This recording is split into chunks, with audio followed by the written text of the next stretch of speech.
nosotros para conversar sobre sus actividades al reverendo Pastor Feliciano Lansen Custodio, hombre que lanza y que custodia al mismo tiempo, quien es el presidente del Consejo Dominicano de Unidad Evangélica, esa institución que ordinariamente conocemos como CODOE, la institución más representativa de la amplísima ya comunidad cristiana, y un hombre con una presencia pública muy notable, donde aparece con frecuencia refiriéndose a los problemas de actualidad. Con él vamos a hablar un poco, lógicamente, sobre la comunidad evangélica en el país, y también vamos a hablar sobre la visión de esa comunidad acerca de los principales problemas de la nación. Les invito pues a esta entrevista con el reverendo Pastor Feliciano Lansen, que nos custodia.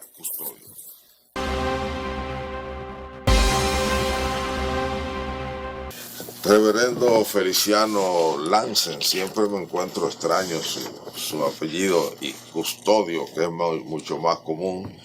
Gracias por desafiar el tránsito, que aquí es una osadía diaria.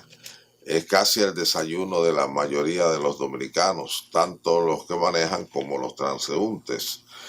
Mucho gusto en tenerle.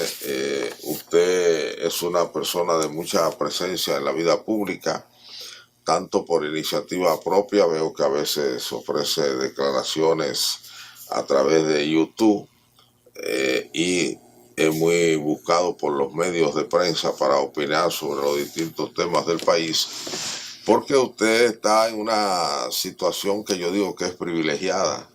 Primero, es el líder de una comunidad de millones de personas, como es la comunidad de iglesias cristianas evangélicas, y en segundo lugar, usted pertenece a varias instituciones y consejos, como el CES, como Educación y otros, y eso le permite pues tener visiones de primera mano acerca de cómo anda el país y de cuáles pueden ser los problemas presentes y los problemas de mañana. De manera que es un invitado muy legítimo para hablar de nuestro país. ¿Cómo ve usted el país en sentido general? ¿Cómo ve la nación después de esta pandemia, que según la Organización Mundial de la Salud casi estamos a la puerta de terminarla? Bueno, realmente le doy gracias, bienvenido, por invitarme a este prestigioso programa Enfoque Periodístico. Y como usted acaba de decir, ese desafío que me hace estar en medio y sumergido en el corazón del pueblo, porque conozco muchas intríngulis y situaciones que vive el país, realmente no comparto mucho con la Organización de la Salud, porque en vez de terminar, nosotros seguimos de manera continua en diferentes pandemias. Después de salir de una pandemia como esta que todo el mundo conoce, mundial, nos enfrentamos a grandes desafíos. Por eso el CODOE terminó el sábado con una conferencia, una iglesia hacia un desafío global, porque ahora mismo estamos con el desafío del desequilibrio mental, muchos problemas mentales. Si vemos una joven que se quitó la vida, que era profesora de Pucamaima, creo, ¿no? Cuando ella da explicaciones muy injustificadas, no, nada justifica el quitarse la vida. Creo que tenía la deuda más grande que ella justifica en el escrito que dejó, era una deuda de 120,000 pesos de tarjeta, después 3,000 pesos en una farmacia y 16,000 pesos de tienda. Se sentía acorralada. Se sentía acorralada. Eso es parte de la crisis de vacío que tiene el ser humano, y que con ello nosotros como sector religioso tenemos una cuota de responsabilidad y de compromiso y de desafío. Nosotros por mucho tiempo escuchamos los sectores, el empresarial, sindical, los políticos y los religiosos tirándose uno a otro, pensando que uno va a resolver problemas. Sin embargo, esto es un compromiso de todos, donde todos debemos asumir compromisos, porque la situación se está poniendo cada día más difícil, no imposible de resolver. Por ejemplo, yo venía ayer por las Américas y vi una general mental que le tiró una patada a un carro que iba corriendo. Eso provoca quitarle la vida a ella, que es un ser humano que necesita atención, y también puedo yo perder la vida. Sí. Y ya no es solamente, no, eso lo pasó por allá por las Américas, yo con el naco, que le tira una piedra en el carro. Entonces, la decomposición que tenemos es muy grande, y por eso nosotros como institución quisimos abordar el tema del desafío global.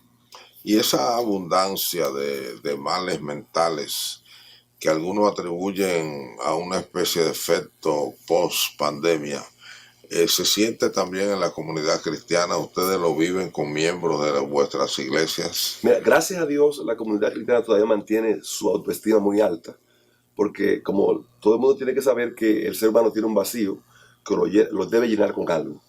Nosotros, al ser una comunidad de fe, ese vacío que tenemos nosotros como ser humano, lo llenamos de Dios y de nuestra fe. Que no nos afecta tanto la crisis. No voy a decir que no aparezcan casos, un 2%, 1% en la comunidad evangélica. Sin embargo, esos casos generalizados los vemos con familiares de los miembros de la iglesia, porque la crisis a esa persona que tiene ese vacío, que no tiene a Dios como soporte, obviamente lo ataca más frontal. Entonces, ¿usted piensa que el soporte de la fe ayuda? No, indiscutiblemente el soporte, creer en la fe real, eso ayuda. Incluso a la gente que cree en otra cosa que no es la fe correcta, también le ayuda. Porque usted se siente respaldado por un ser superior, a uno que no creen en Dios, no creen en Dios porque ellos practican o se aferran aún a la incredulidad. Esa gente tiene una protección, obviamente, que una persona que esté a expensa a lo que está sucediendo en el mundo. Por eso hablo de un desafío global, porque antes se podía hablar, no, eso es problema de los políticos dominicanos. Si usted se da cuenta, hay un problema regional, mundial y global, y por eso la Iglesia de República Dominicana, en el contexto nuestro, debemos prepararnos para ese desafío que siempre estamos hablando de algunas cositas que pasan en el hemisferio, pero no estamos tan preparados para enfrentar las crisis que está viviendo el mundo actual. Y eso es una crisis realmente que tenemos que ayudar al Estado, pero que los empresarios deben involucrarse, que toda la sociedad viva, porque todos somos parte de la sociedad, debemos atacar, porque el problema mental está en aumento y va a seguir aumentando si no se le pone un freno a esto. Cuando estábamos en medio de la pandemia, que obviamente la meta de este gobierno, esta sociedad y otros gobiernos y otras sociedades era salir de la pandemia y salirlo con los menos daños posibles. Pero aún así, en esa situación, algunos profesionales de la salud advirtieron que podría sobrevenir otra pandemia, decían ellos, y era la pandemia de los males mentales. Porque fue un desafío, la pandemia parece ser que fue un desafío al sentido de la vida. Y mucha gente perdió el sentido de la vida, instituciones perdieron sentido de la vida y la humanidad en su conjunto, lo que no había ocurrido nunca antes, se sintió postrada, fue puesta de rodillas por una enfermedad.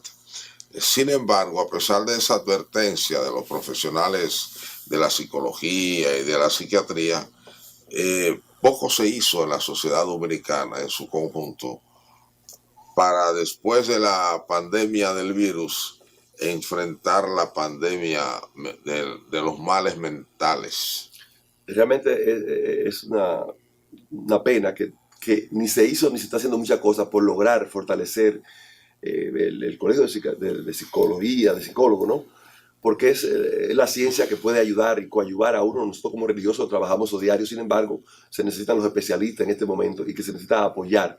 Porque de verdad que lo que me están escuchando, tenemos que estar claro que eso fue algo brusco para el mundo entero, esa pandemia, y que el mundo que teníamos ya no lo tenemos y el que tenemos hoy no lo conocemos.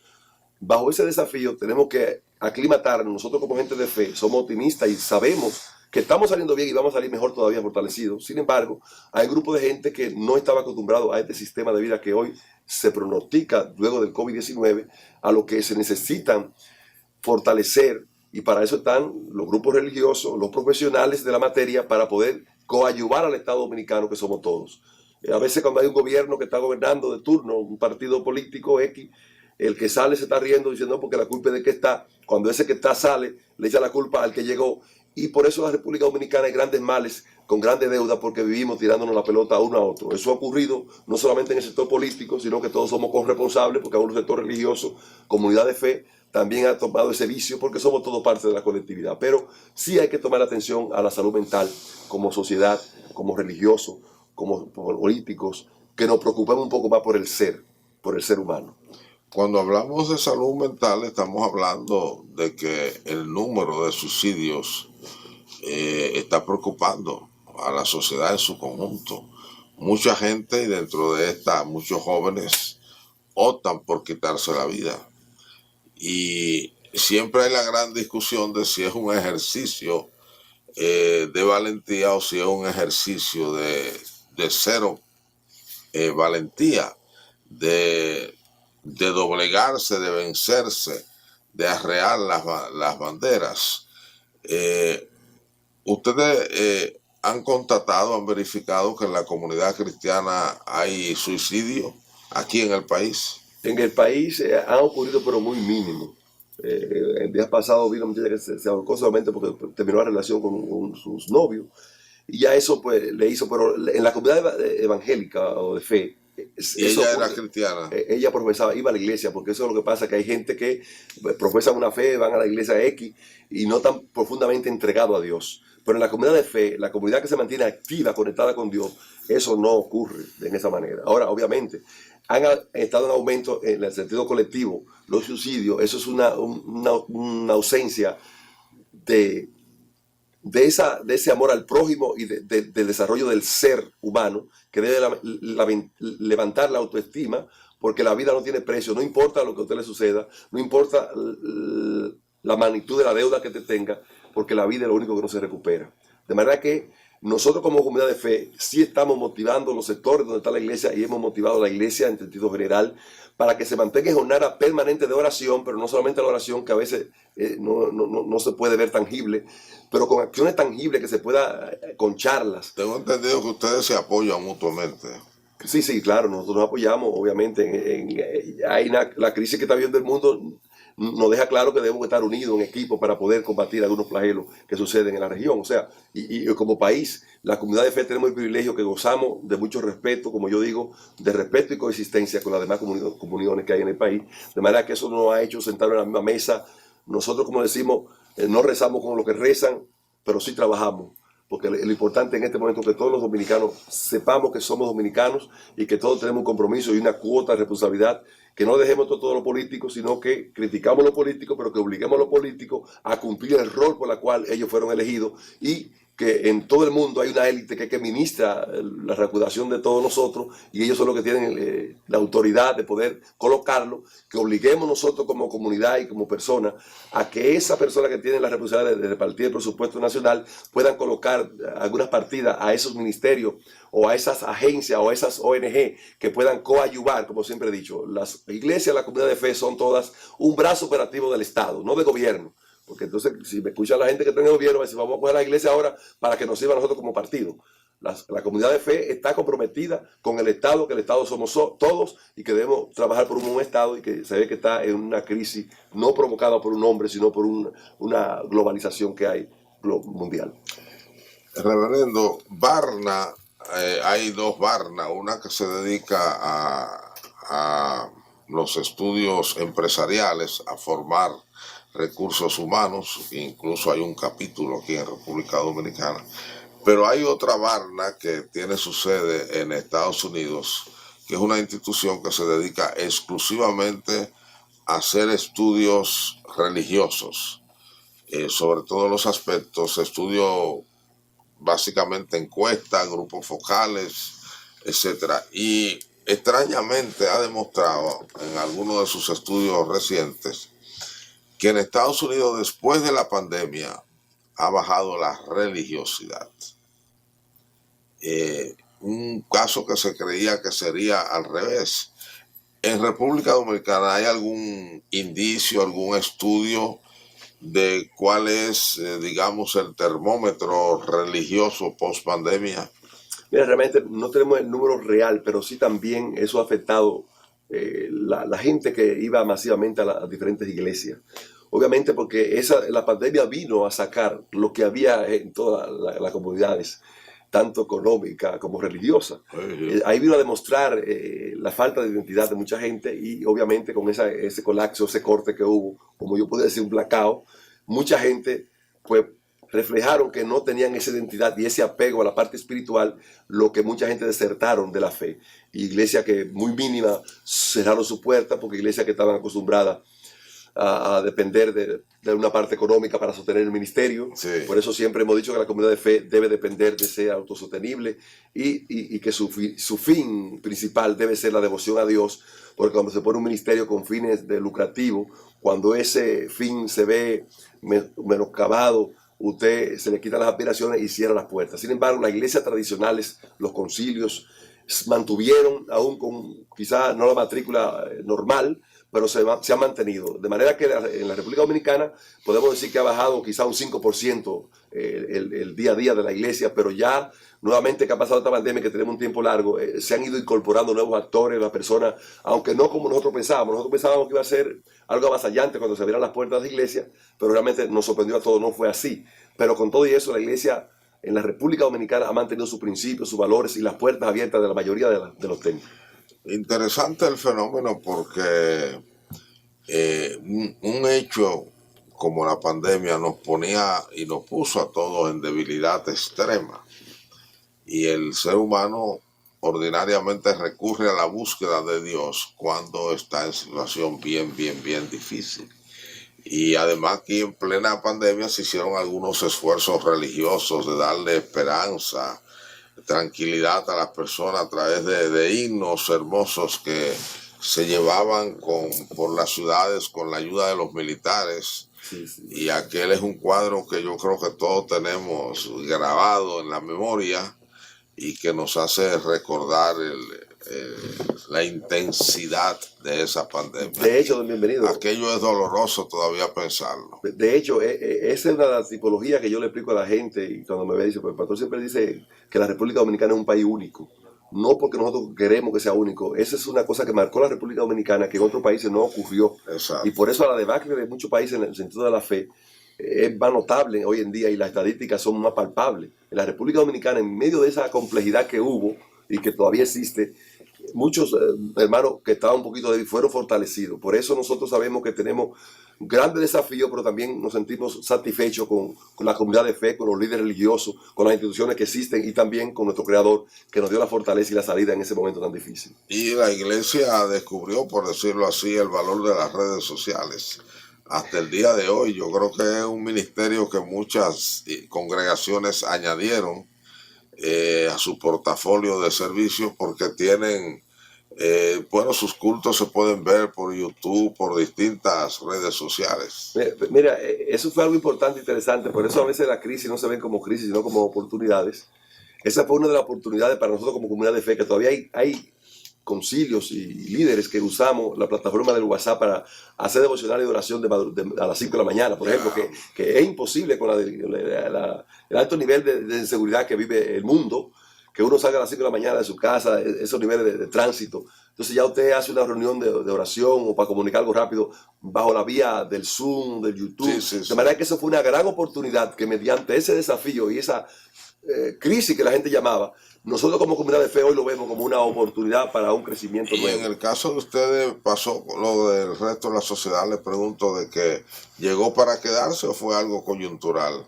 No, nos llegó para quedarse porque muchas reuniones nuestras, hay miembros del comité ejecutivo, por ejemplo, de la Junta Directora de CODU, que a veces están en otro país y ya utilizando la presencialidad y también la virtualidad. Algunos se conectan de Japón, de cualquier parte que estén en la reunión, un grupo aquí y otro virtual, de manera que llegó para quedarse. Pueden participar. Sí, pueden participar, claro que sí. Y lo mismo en la transmisión de los cultos, los estudios, etcétera. Bueno, realmente en la transmisión de los cultos hay una cultos, presencia amplia. más activa realmente, que antes se hacía muy tímida, incluso muchos pastores lo criticábamos, ese tipo de modalidad que hay, pero si nos dimos cuenta que era una gran oportunidad y una gran ventaja porque así el mensaje llega a más población.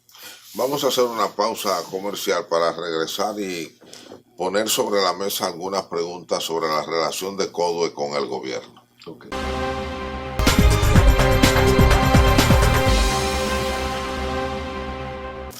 Seguimos esta entrevista con el pastor reverendo Feliciano Lansen Custodio, quien es el presidente del Consejo Dominicano de Unidad Evangélica, CODUE.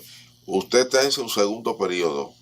Estamos agotando el segundo periodo. Que serían... se agota el 2023. 4 años. 4 años. ¿Y empieza a reelegirse de nuevo? Bueno, como dependemos primero de Dios y luego de un grupo de líderes, estamos orando a Dios para que nos dé el sí completamente. Yo sentimos más seguro para seguir adelante con esta batalla y este desafío, ¿verdad? Ya. Reverendo, ahora mismo, ¿a cuántos directorios del gobierno pertenece CODUE? Mira, CODUE tiene una activa presencia en diferentes estamentos del Estado, una por ley, otra por por pedimento de la sociedad civil. Nosotros estamos en el directorio del CONANI, según la ley 136-103, estamos en el C, la ley 142-15, estamos en la ley PAL de 697, Consejo Nacional de Educación, y tenemos... Y en el CES, ¿verdad? En el CET, estamos en el CET, en CONANI, en educación, pero que tenemos acuerdos, por ejemplo, INAIPI, Plan Social, virtualmente frecuentamos en esos lugares, algunos procesos. Ahora mismo somos parte de una comisión, aparte de que somos de Consejo de Educación, también una comisión aparte que va a revisar la ley para el C97 de modificación de la ley educativa. También estoy parte de eso. También CODU es parte. Sí. Cuando yo me muevo siempre trato de moverme, no término titular, sino institucional, de manera que yo salgo de la institución y la institución queda con esa historia que he mantenido ya, que cumplió 30 años el 16 de agosto del CODU, y que pensamos celebrar en noviembre, si Dios nos lo permite, esos 30 años. Es un momento... 30. De manera que ha aportado bastante, de manera que nosotros tenemos acuerdos con el Ministerio Público, con la Escuela del Ministerio Público, con el ITLA. Se ve una gran incidencia con el Estado Dominicano de manera sistemática. Un cambio muy drástico que comenzó en los años 90, porque antes la comunidad cristiana no tenía ningún tipo de representación en las instancias estatales. Y desde el punto de vista político es el doctor Peña Gómez quien impulsa ese esfuerzo. Ese es uno de los grandes desafíos que tiene la comunidad de fe, que por haberse detenido y estar detrás de la cortina en los poderes de gobierno, perdió muchas oportunidades, y por eso los esfuerzos nuestros están dando tanto batalla y tanto desafío y tanta fuerza. Gracias a Dios que la comunidad de fe en la República Dominicana se ha podido escuchar y ha mantenido su protagonismo en esa parte que antes no se veía, y todavía hay líderes que se resisten. Sin embargo, la política, yo repito, no es mala, sino que muchos actores que la manejan no son buenos, y por eso a nuestra comunidad que está en la política los apoyamos, y lo que sí siempre reiteramos, que traten de dar el comportamiento ético y moral que espera la sociedad, y que cuando se llega a un puesto político, en caso que sea religioso, no debe legislarse o hacer como solamente para la comunidad nuestra, sino que los evangélicos estamos para beneficio de la colectividad. El lineamiento que hay desde mi persona es que cuando una iglesia está en una comunidad, impacta esa comunidad completa, no importa la creencia de esa persona o la condición de esa persona, incluso personas que no creen, personas que tienen un comportamiento anómalo a la sociedad, hay que bendecirlo. De manera que ese es uno de los retos que tiene la comunidad de fe en la República Dominicana, poder insertarse con altura para darle desentamiento a la política, o no a la política, a los actores políticos. Yo he notado que CODU es una gran institución con una gran presencia pública, con mucha credibilidad en la sociedad y en el gobierno, pero es una institución ausente en la membresía de las iglesias. Algo muy extraño. Eso es un desafío, porque muchas veces nosotros, como tenemos más vínculo con los líderes de conciliares o los presidentes, con la masa de abajo que nos debemos a ellos también, no tenemos tantos roces, que ese es uno de los retos que tenemos como institución, de poder llegar a la base.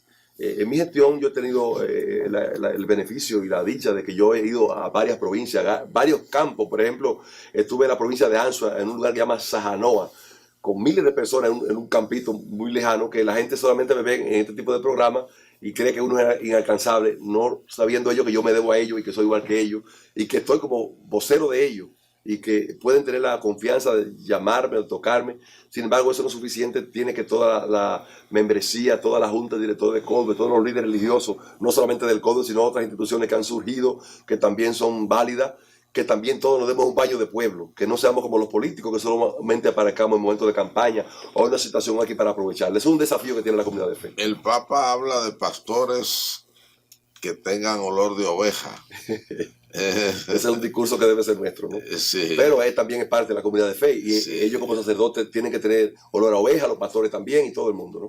Usted sabe que el que brega con cerdo, con ovejas, con vacas, pues se le pega, en el campo decimos el bajito. Sí, sí, claro. El olor. Entonces el Papa quiso decir muchas cosas.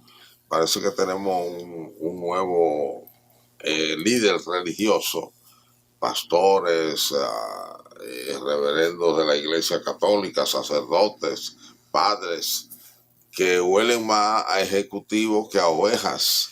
Parecería que han ido con la modernidad, abandonando un poco el contacto con las personas que llamamos miembros de las iglesias. Ese es un desafío global porque con el tiempo los líderes religiosos hemos buscado el beneficio temporal y eso, el beneficio temporal nos hace desconectar de la base. Y por eso creo que ese líder religioso hace alusión a eso y que es importante que toda la comunidad de fe le preste oído a esto porque y los sectores sociales, no solamente los religiosos, sino también porque hay políticos que no huelen al pueblo y por eso toman decisiones inequívocas que en vez de mejorar, lo que hace que empeoren la cosa. Incluso hay políticos que toman decisiones que traen más violencia todavía. Entonces, si el político, si el religioso, si el empresario tuviera olor a una oveja o olor a su pueblo o a su clase, no, el país estuviera mejor. De manera que ese es un llamado que ese líder religioso hace, que también nosotros debiéramos replicar y que es un llamado, porque ese es un modelo de Jesucristo. Me imagino que él lo tomó por lo que dice Jesucristo y por el líder que es de la iglesia, de la comunidad de fe del mundo entero, es Dios, y que vino como hijo aquí a la tierra, y que él se da baño de pueblo, queriendo dar a demostrar que ese es el modelo original y el modelo correcto de nosotros. De manera que los líderes que a veces están como en un pedestal y que no bajamos de las alturas, tenemos que bajar de las alturas. A mí me encanta cuando yo tengo que quitarme este traje y llegar a esos lugares vulnerables y sentarme en el piso, compartir con la gente y llevar una solución que para ellos es inalcanzable, porque a eso que estamos llamados, como institución y como pastores. Ya, aunque ¿cuántos miembros son ahora mismo los cristianos? Ustedes tienen un estimado. Creo que esa pregunta no figurará en el censo. Esa es una parte que las autoridades, le pedimos a las otras autoridades que salieron de incluir en la encuesta del censo esa pregunta. Sin embargo, faltó comunicarse con esta nueva incumbente, porque es necesario saber tácitamente con oficialidad cuánto era el número real. Nosotros hablamos de que tenemos un 27% en la comunidad de fe en la República Dominicana, pero 27%, que eso vendría siendo de 10 millones, 2.7. Sin embargo, eso va en aumento diario, porque la comunidad de fe ha venido de diversa manera, de una manera u otra, sea para beneficio o para no, aumentando. Sabemos que la corriente, que en el principio cuando la iglesia subió en el 80, 70, 60, ya esa se ha debilitado un poco, esa originalidad y esa parte vertical, sino que ya es horizontal, y ha crecido un poco la comunidad de fe, y entonces eso nos da a nosotros la ventaja de saber que estamos activos. A veces cuando los políticos dicen, ¿qué hace la iglesia religiosa metiéndose en la modificación de la ley de educación? Bueno, la comunidad religiosa es una comunidad activa que no solamente está para dar culto, sino que es una comunidad que aporta al Producto Interno Bruto, que tiene clínica, que tiene colegio, que tiene empresa, que tiene colmado, que también es parte activa y social y un brazo operativo en los barrios vulnerables, que muchas veces la comunidad religiosa es que llega donde no llega la prensa, donde no llega el Estado. Allí llega la comunidad religiosa y por eso la comunidad religiosa tiene que empoderarse de su participación, no como derecho, sino como un compromiso social y como parte de la colectividad. ¿Cómo ve usted la apertura del año escolar? ¿Piensa que educación debería posponerla un mes más para mejorar las escuelas, que hay muchas quejas del mal estado en que están las escuelas, y para buscar una solución a los niños, que son unos 150,000 según el ministro, que estarían en riesgo de no inscribirse por falta de aulas? Mira, en cuanto a eso, yo no soy partidario de que se extienda y que se detenga la educación, porque es un desafío muy largo. Y no es verdad que por un mes que detengamos la clase se van a habilitar los planteles y tomar los equipos inmobiliarios y están en tan malas condiciones que un mes no daría. Hay escuelas que están en un 60% de terminar, un 80%, otras que le falta mobiliario. Comprar mobiliario en este país, tenemos una ley regulatoria que es la ley 340-06 de compras y contrataciones, que usted no puede ir a un taller, dame 100,000 butacas, porque hay que someterse a un proceso de licitación público, de un peritaje, de saber si está habilitado. Entonces todo eso conlleva un sinnúmero de desafíos, de manera que educación tiene que abalanzarse con lo que tenemos actualmente, pero conformar un equipo agresivo que pueda mejorar de manera que los nudos que ellos dicen que hay hay los nudos. ¿Usted es partidario de que comiencen ahora? No, tenemos que comenzar ya, porque a usted se para un mes, le digo que no nos garantiza que vamos a tener clases pertinentes como debe ser el currículo o el programa escolar. De manera que lo que hay que tener un plan agresivo de terminar las escuelas que tenemos, comprar los insumos que tenemos, pero en el trayecto del curso montarlo en el tren todo, porque si nos paramos, entonces paramos la educación y en el mes que viene van a pedir otro mes más y cuando viene a ver pedimos un año escolar que no se ha permitido. Este impasse de las escuelas en malas condiciones, por un lado, los niños sin aulas, por el otro, podría llevarnos a pensar que detrás de las cuatro paredes del Ministerio de Educación no había un trabajo de planificación como manda la ley, porque, bueno, ya se sabía cuál era la fecha de apertura del año escolar y se debió de trabajar a los fines de que no aparecieran estos problemas a la hora de iniciar el año escolar. Yo de manera tímida estuve advirtiendo los incumbentes, y lo he dicho y vuelvo y lo repito en este prestigioso programa, que en la educación de la República Dominicana, como todos los sectores, tiene un gran desafío porque también hay un gran movimiento migratorio que yo advertí, que eso iba a poner presión al año escolar. Pero no en todo el país. Lo compartí con el ministro saliente, que se preparara para ese gran desafío antes de que, si yo no tenía datos de que había tantas aulas que faltaban, ¿verdad?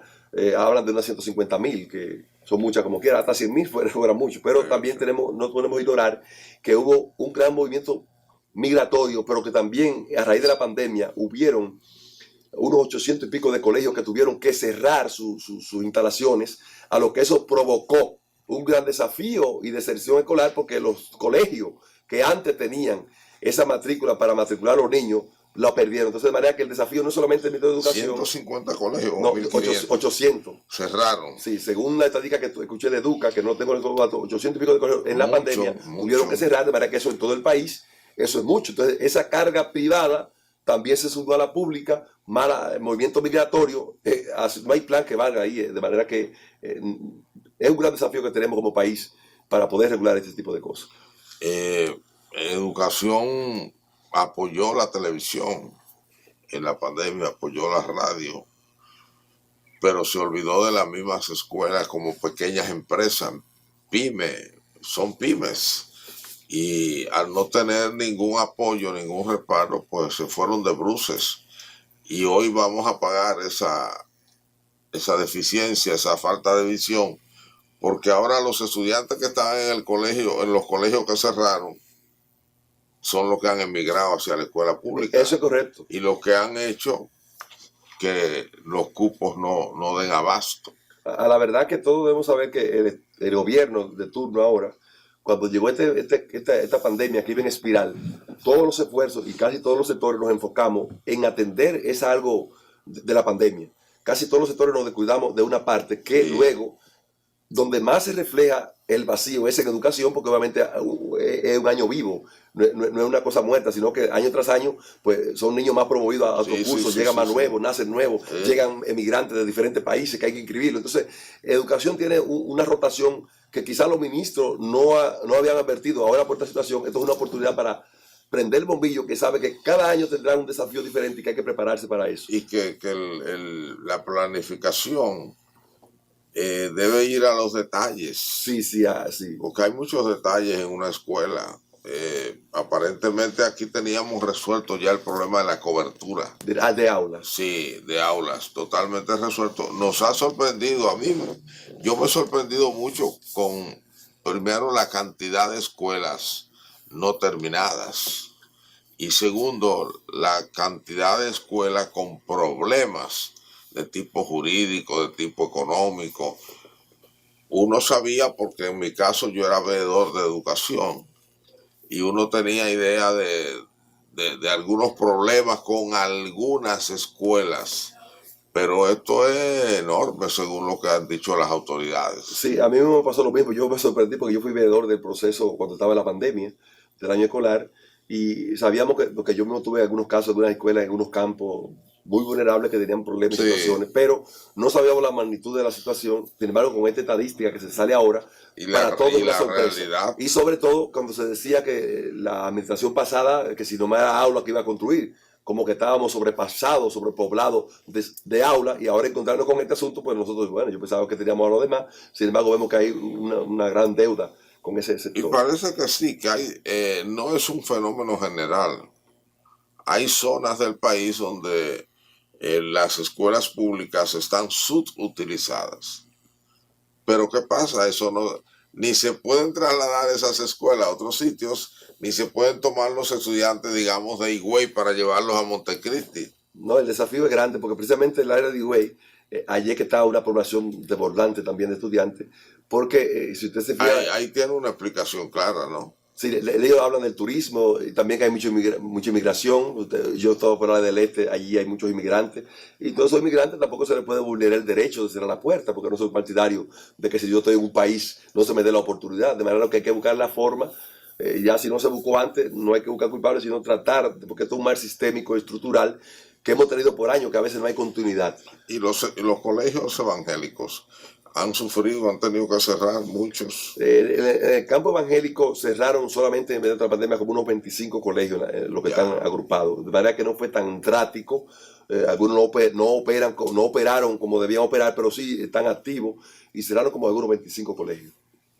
Y lo que le pregunto, lo que se está diciendo, y no le estoy diciendo que lo que se está diciendo, se lo planteo como pregunta, que si lo que se está diciendo es que esos colegios no volverán a abrir, ya cerraron de manera definitiva, me refiero en todo el país, o hay alguna posibilidad de que el mismo ministerio le meta la mano para que ellos puedan resurgir. No, con esta crisis que hay, los colegios, la esperanza es que van a resurgir de nuevo porque muchos de ellos tienen sus planteles y aún tienen los mobiliarios, que es fácil reactivarlo de nuevo, de manera que hay esperanza en ese sector.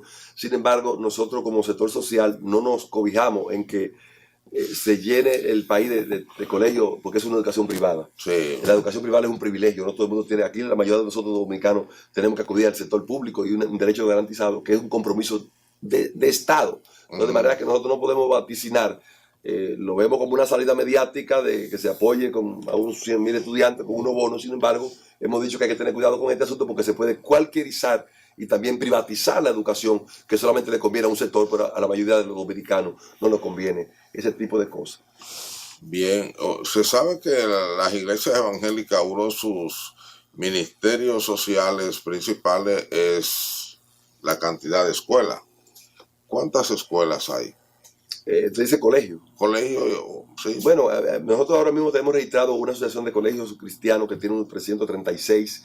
Hay otros que no están afiliados. De manera que la comunidad evangélica, porque hablo solamente en el sentido del CODE, pero la comunidad evangélica tiene más de 1.000 colegios en todo el país que dan incidencia pública. Tenemos un ministerio como la Iglesia Adventista que tiene muchos colegios. La iglesia de la profecía tiene muchos colegios, la misma Asamblea de Dios tiene muchos colegios. La iglesia episcopal. La episcopal. De manera que, mire, nos quedamos cortos con esa cantidad. Siempre hemos sido un referente y las otras confesiones de fe, como la iglesia católica es un referente, que eso no se le puede quitar a ellos, la educación, que todavía permanece, esos principios en esos colegios, esa politécnico de monjas, con una educación muy responsable que también incide mucho en la República Dominicana.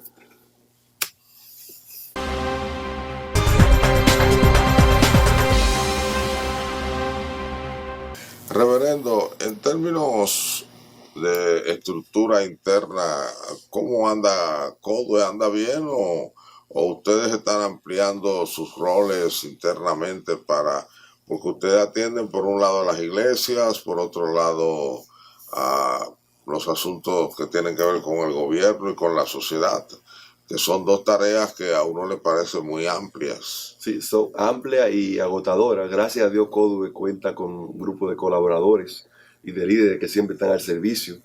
Nosotros pues atendemos la parte espiritual porque nunca en mi gestión podrá ser descuidada la parte espiritual porque esa es la razón de ser de CODUE, atender la comunidad de fe primero. Sin embargo, por el desafío que hemos venido mirando en el país, ya la sociedad civil ha tomado a CODUE como parte de su activo social, de manera que también nosotros atendemos la parte social, que es muy importante y que va de la mano con la parte religiosa. De manera que CODUE mantiene su fortaleza. Dije que tuvimos una conferencia, una cumbre global de capacitación ministerial. En estos días, el sábado fue, sí. Sobre una iglesia hacia un desafío global, y ahí trajimos 18 provincias del país. Eso es con el fin de fortalecer los vínculos con los líderes provinciales, pero también que las provincias sean dotadas de la misma herramienta que tienen los pastores de la capital para que estos talleres y estas cumbres sean llevadas a esas provincias. De hecho, tenemos muchas provincias que ya pidieron, como Puerto Plata, Barahona, Dajabón. Esa misma conferencia será replicada en esas provincias porque los pastores de allá hay líderes. Porque así como los políticos tienen activos en diferentes zonas, así tiene la comunidad evangélica. El CODE está aquí en la capital, en una oficina central. Sin embargo, hay líderes en San Juan, en Dajabón, en Montecristi, que actúan en que nombre de CODUE. lo conocen a ellos más que el presidente del CODUE, porque ellos son una autoridad allá. Y actúan en nombre de CODUE. Sí, no solamente sino eso que nosotros contamos con la colaboración de ellos para poder nosotros convocar al liderazgo de allá y transmitirle conocimiento, porque uno de los desafíos que tiene la comunidad de fe es preparar sus líderes hacia la nueva corriente que viene, que no solamente ocurre en la República Dominicana, porque antes la iglesia estaba en las cuatro paredes y solamente veía quizá 10 metros hacia adelante, pero ahora tenemos que hablar que tenemos un desafío global con agenda ideológica, con educación sexual, que la iglesia muchas veces está cerrada a esto. Sin embargo, la iglesia, yo le digo a ellos, nosotros estamos cerrados y en contra de la promoción sexual, pero la educación sexual hay que dársela porque la sociedad lo está pidiendo y nuestra comunidad también tiene que saber y tiene el derecho de ese conocimiento. Y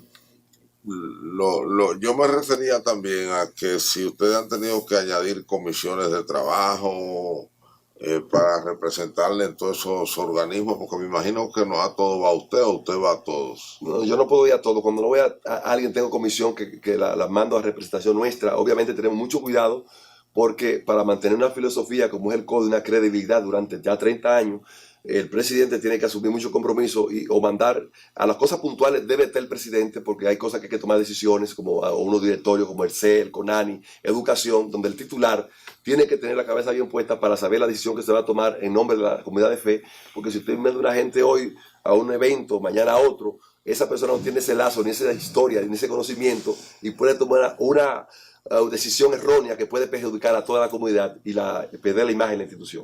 Me imagino que es mucho lo que puede dar la iglesia evangélica a CONANI, porque ustedes tienen una larga experiencia de bregar en la escuela dominical con los niños. Mire, es tanto que le he dicho a los que están ahí, bueno, nosotros no somos como la parte gubernamental que viene por un espacio donde hay un gobierno, entra un grupo, porque hay representación de 6 instituciones del gobierno en el directorio y hay 6 instituciones de la sociedad civil que estamos sentados en la mesa, que ya hay instituciones de estas como el CODUE que tiene más de 18 años sentado en la mesa del CONANI. O sea que no es lo mismo que venga un incumbente nuevo de este gobierno que tiene 2 años con nosotros sentados en la mesa, que nosotros que hemos venido trabajando política pública de niños y niñas y adolescentes de la República Dominicana. Y con la experiencia que usted dice de la escuela dominical, transmitir esos valores que la iglesia por años ha tenido para el CONANI y para cualquier institución y para el país, es sumamente necesario que no esté ausente la parte religiosa, como la iglesia católica, la comunidad evangélica que yo represento, porque siempre es importante que los sectores tengamos empatía, respeto y coexistencia para poder tener un mejor país.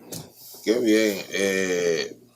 Usted me dijo la otra vez que en algunos lugares había filiales de CODUE, en algunas provincias. Nosotros no tenemos oficina, pero sí tenemos líderes que los contactamos y que son miembros del CODUE, que cualquier situación nosotros decimos, usted va a Pigüey, vaya a buscar el patrón fulano de tal, o en Barahona, o en Neiva, tenemos representantes allá que nosotros pues, podemos afiliar a cualquier persona allá. Y tienen manera de que las decisiones de CORDE lleguen por dispositivo interno al interior o es a través de los medios de prensa. No, cuando hay decisiones que se necesitan transmitir a nuestros miembros que son de CODUE, hay correo, la institución tenemos el correo que siempre se ha utilizado para enviar la misiva, también ahora tenemos la manera del WhatsApp, mayormente, pero obviamente aquí en la República Dominicana tenemos una desventaja a veces los líderes que parte del desafío global, que a veces se manda el correo y no lo ven, o el WhatsApp, ya. Por eso hay que ser el directo de la llamada. ¿Y ustedes nunca han optado por abordar el tema haitiano de manera institucional frente al gobierno? Mira, nosotros de manera tímida siempre hemos tratado, porque el problema haitiano tiene una complejidad difícil y sensitiva y también humanitaria.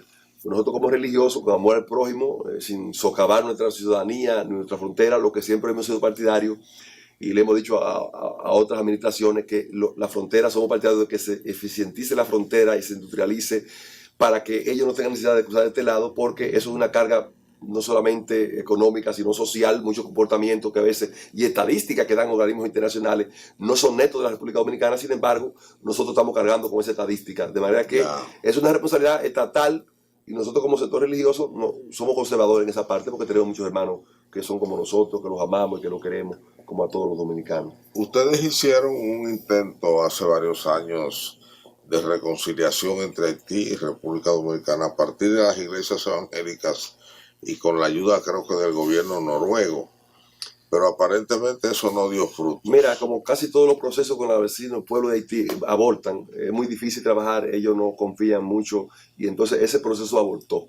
De manera que no hay forma de poder conceptualizar esa parte. Tenemos cooperaciones bilaterales con pastores y eso, pero es bueno que se sepa que no hay una institución jerárquica como existe el CODO, que usted pueda, un locutor, que pueda usted trabajar con ellos y hablar con ellos. Es muy difícil de ese lado. Ya. Sí. Bueno, reverendo, muchas gracias por estas informaciones y ponernos al día de cómo anda Codo en su trabajo. Veo que es un trabajo arduo a tiempo completo, pero aún así usted divide su tiempo con su familia y con su congregación. Sí, gracias a Dios le doy tiempo a mi congregación y a mi familia, que eso no se puede perder. Y la institución también me asume mucho tiempo por la demanda que tenemos. Y bueno, pues yo le deseo éxito y que deseo verle de nuevo por acá cuando son las elecciones. Eso es a mediados del año que entra. 2023. Bueno, pues falta mucho. Sí, falta mucho todavía. Falta mucho por hacer Sí. todavía. Ahí no hay que hacer promoción o hay que hacer promoción. Bueno, no es propaganda. política de no hacer producción. Nosotros no hay ninguna. Usted no le pide a nadie que vote por usted. No, esa no es la historia, no es un precedente en CODE de hacer campaña, aunque mucha gente quizá lo pudiera utilizar, pero no es lo correcto ni lo ético. La gente por el trabajo, eso habla solo. Ya. Sí. Bueno, a ustedes muchas gracias también por participar en esta entrevista con el reverendo pastor Lancen Custodio, quien es el presidente de esa prestigiosa y ya podríamos decir poderosa organización que es CODO, la mayor organización de los cristianos evangélicos aquí en República Dominicana.